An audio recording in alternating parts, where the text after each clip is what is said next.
Кучето отказваше да напусне гроба на непознатия.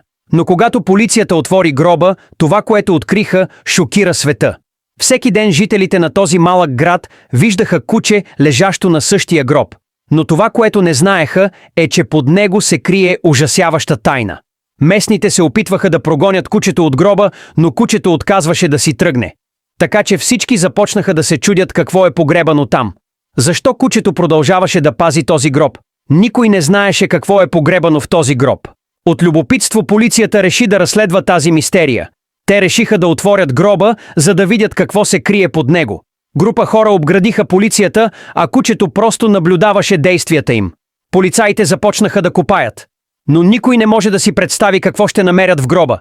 Тайна, която е била скрита от години, е на път да бъде разкрита. Няма да повярвате какво открива полицията. Ако искате да продължите да гледате тази история, натиснете знака плюс и отговорете с полицията също.